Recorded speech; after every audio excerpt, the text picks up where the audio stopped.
Well इस समय AI summit के बारे में बात हो रही है, सब लोग एआई समिट चिल्ला रहे हैं। लेकिन एक सोचने वाली बात है कि इतना बवाल क्यों?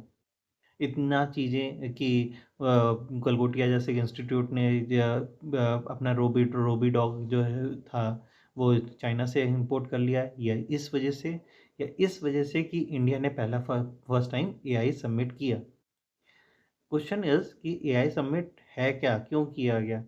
एक्चुअली हमारे यहाँ की यूथ में कमी नहीं है, हमारे यहाँ के इंजीनियर्स में कमी नहीं है, लेकिन इंजीनियर्स की कैपेबिलिटी में भी कमी नहीं है। आप जितने भी आप सोचते हो आईआईटी और बीटेक, आईआईटी से और ये बड़े-बड़े कॉलेजेस से ही बीटेक किए हुए लड़के ही इंजीनियर बहुत अच्छे होते हैं, लेकिन इसके अलावा भी जितने भी छोटे-छोटे कॉलेजेस बीटेक कराते हैं ना, उनके भी बच्चे अच्छे होते हैं, टैलेंटेड होते हैं। लेकिन कुछ डिग्री के लिए काम करते हैं, कुछ अपनी पढ़ाई के लिए। अब जिसके पास जैसा पैसा है, जिसकी जैसी कैपेबिलिटी है, वैसा काम करते हैं। अगर ऐसा ना होता, तो ये जितने भी स्टेट गवर्नमेंट यूनिवर्सिटीज़ चल रही हैं, जिनके अंदर उनकी टेक्निकल यूनिवर्सिटी चल रही हैं, तो वहाँ पे जो बच्चे टॉप आते हैं, क्या वो बेवकूफ़ हैं? वो क्या कभी ज़िंदगी में कुछ कर ही नहीं पाएँगे? अगर वो कॉम्पिटिट करके, अगर वो अपने बीटेक में अपने अच्छे से नंबर लेके आके अपनी रिसर्च पेपर अपने सबमिट करते हैं, तो वो सब बेवकूफ़ थोड़ी होंगे यार। सोचने वाली बात है। लेकिन हम कैसे प्रायोरिटी देते हैं? हम देते हैं प्रायोरिटी जो स्टेट गवर्नमेंट की या सेंट्रल गवर्नमेंट की जॉ से आईआईटी करके बच्चे आए हुए हैं, उन्हीं को। या बड़े बैनर के जो इंस्टीट्यूट के बच्चे हैं, उन्हीं को। ऐसा क्यों? क्या उनके उनकी कोई वैल्यू नहीं है? और लेकिन ये सब बातें छोड़ो, लेकिन सब जगह इंडिया के अगेंस्ट में जाने की ज़रूरत क्या है? हर जगह पे इंडिया कुछ भी अच्छा हो, इंडिया ये नहीं कर सकता, इंडिया वो नहीं कर सकता, नरेंद्र मोदी ऐसा चोर है, नरेंद्र मोदी वैसा चोर, सिर्फ़ नरेंद्र मोदी चोर है। सिर्फ़ नरेंद्र मोदी ही जो सब सारी गलती सब नरेंद्र मोदी में ही है। हम में और आप में कोई गलती नहीं है। कुछ तो अच्छा करने की कोशिश करी होगी ना। मान लेते हैं कुछ दिन के लिए कुछ अच्छा करने की कोशिश करी है, तो क्यों नहीं कर मानते?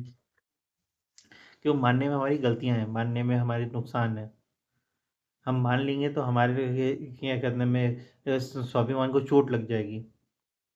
इंडिया अच्छा कर रहा है, नो डाउट, मुझे विश्वास है कि मुझे क्या मेरे जैसे ना जाने कितने लोगों को विश्वास है कि इंडिया तरक्की कर रहा है। लेकिन आपको नहीं दिखाई देता तो आप कुछ नहीं कर सकते। कुछ दिन पहले मैंने भी मैं फार्मा कंपनी में रह चुका हूँ, तो मैंने भी स्टॉल में काम किया है। कुछ अभी एक इंस्टाग्राम पे एक रील्स ट्रेंड कर रही थी कि एआई समिट में देखिए किसी सीईओ ने स्टॉल लगाया था, उसके बाद स्टॉल में से उसे खाली करा लिया गया और मोदी जी को फ़ोटो खिंचानी थी।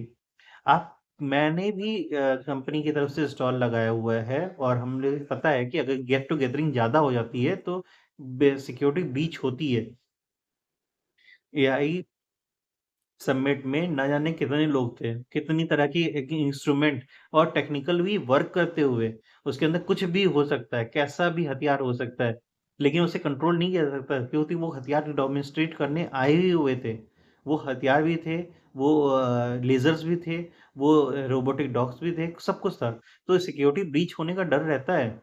अगर वो आपसे कह रहे हैं और आपकी जगह पे खाली करा रहे हैं, तो इसका मतलब कि कुछ ना कुछ आप एक्टिविटी ऐसी कर रहे होंगे या आपने ऐसा अपना रायता इतना फैला रखा होगा स्टॉल के बाहर कि आपको अंदर करने को कहा होगा या उस जगह से खाली करने को कहा होगा। लेकिन हर जगह पे एआई समिट को बदनाम करना या ऐसी इतनी बड़ी टेक्नोलॉजी या कॉन्फ्रेंस को बदनाम करना गलत है। कॉन्फ्रेंस करने में और कॉन्फ्रेंस करवाने में हज़ारों करोड़ों रुपए खर्चा होते हैं।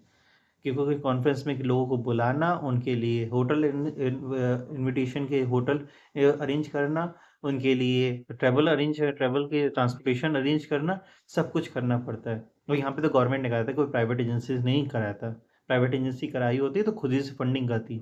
आप दिल्ली, दुबई में इतने समिट होते हैं, तो क्या वहाँ पे जाके ऐसी बेतुकी बातें होती हैं क्या?